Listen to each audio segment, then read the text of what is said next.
والآن مع الشاعرة الأستاذة زينب أبو النجا.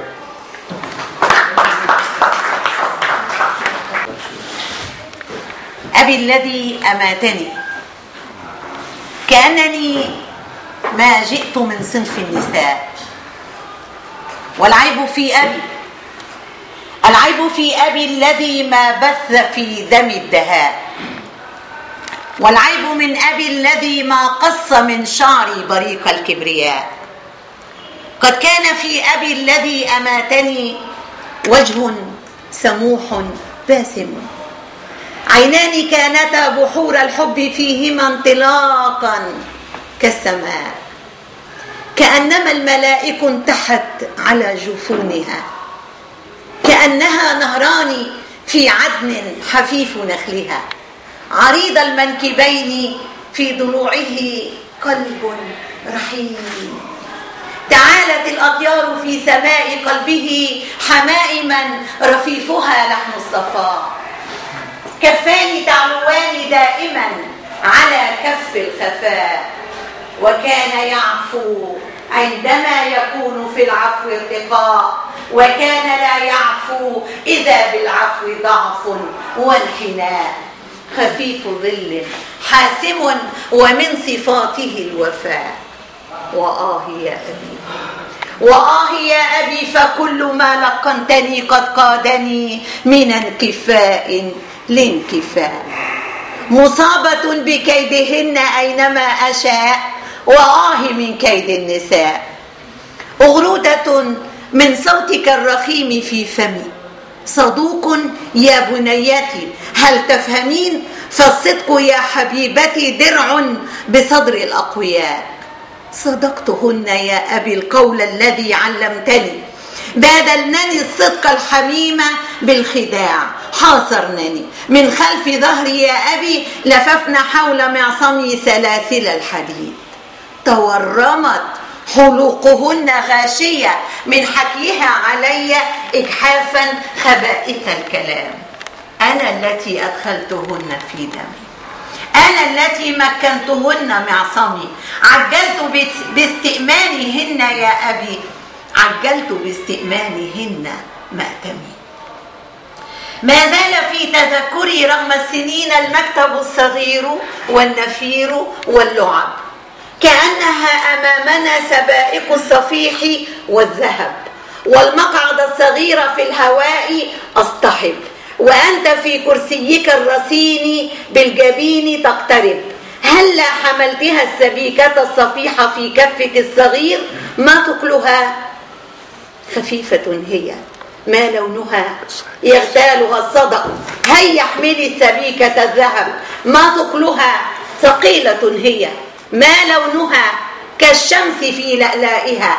وهكذا الإنسان يا بنيتي، إن زل عاب فاختبأ، إن خان خف كالصفيح واهترأ، إن باع هش من تراكم الصدأ، من باع دائما فقير، غني يا بنيتي من اشترى.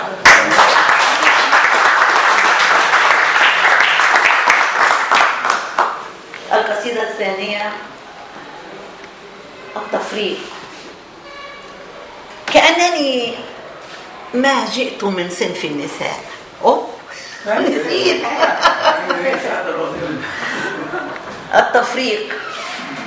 فأنا التي علمت عينيك الكلام، فأنا التي علمت عينيك الكلام، وصرتها موجا يلاقي الأفراح. أغلقت في وجه المكارم مأمنا، وهرعت للوجه الرخيص مبعثرا، وتركت غصنا بالثمار محملة، وذهبت للغصن الذي لن يثمره. نسجوا عليك شقاوتي وتجبروا، فوقعت في شرك الخيانة مجبرة. ما للخلائق، ما للخلائق والشهور طبائع، للحب تأبى أن تصون المنظر، والزيت وغد والزمان مضلل، نصف الأصابع والأكابر سهر.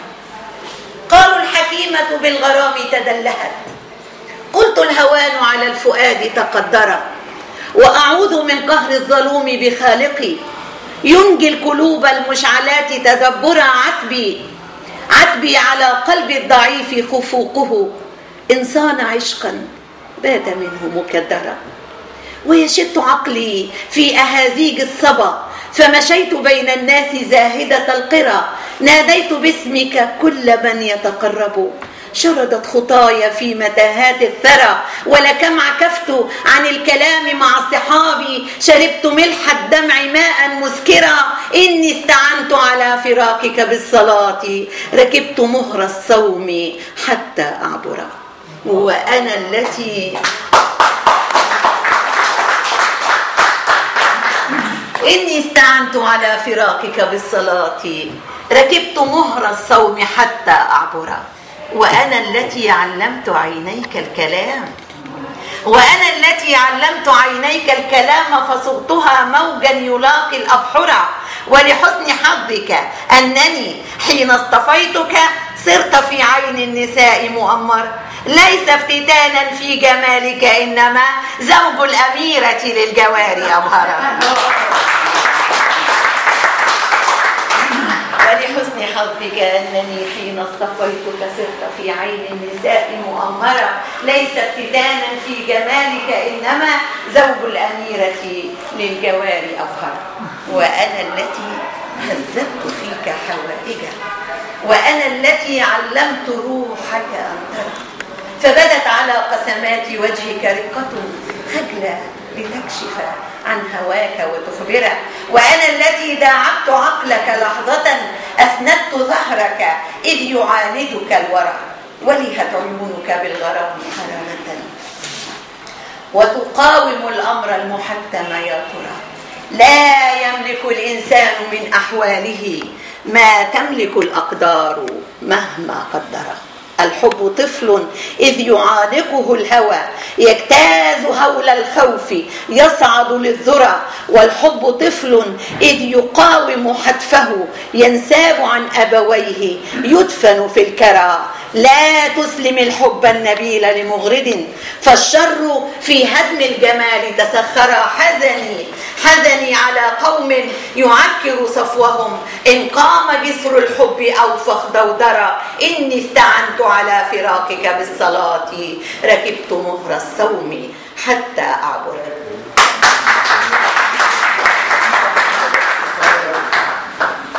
اسمحوا لي أقول قصيدة عامية من وحي صغيرة جدا يا أستاذ عمرو، من وحي دورة معرض الكتاب ال45. وطبعا أنا بتكلم عن واحد شايب، بس ليس هو أخي وصديقي الشاعر الكبير الأستاذ محمد علي عبد العال. ده هو ثوبه أبيض، لكن التاني هو شايب وشعره ناعم بيهفف يعني. عنوانها سماح الشيال. قالوا لي الشايب ده متخنس وبيتهيأ له انه يثير ستات.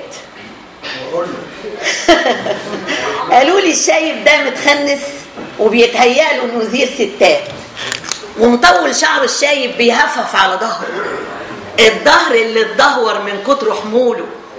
الكائن لابس بدلة راجل انما شيال. قالوا لي الاعور ده مش شاعر. قلت لهم ليه مش شاعر؟ قالوا لي الشاعر يحترم الشاعر ويقدر قيمته ولا يكسر هيبته بتنطع وتمطع وتهرب. اخلاق شياله بيشيلوا زباله وساعات زبال انضف من ده الشيال. وقالوا لي ده مخبر متعبي اوامر سيده، اما انت كسرتي وزيره، لميتي الشعب لحد ما طلع اساطيره. فساتينه وسراويله وسجاته وشخاليله وقمصان نساوينه. من المكتب اكتب يا تاريخ اكتب.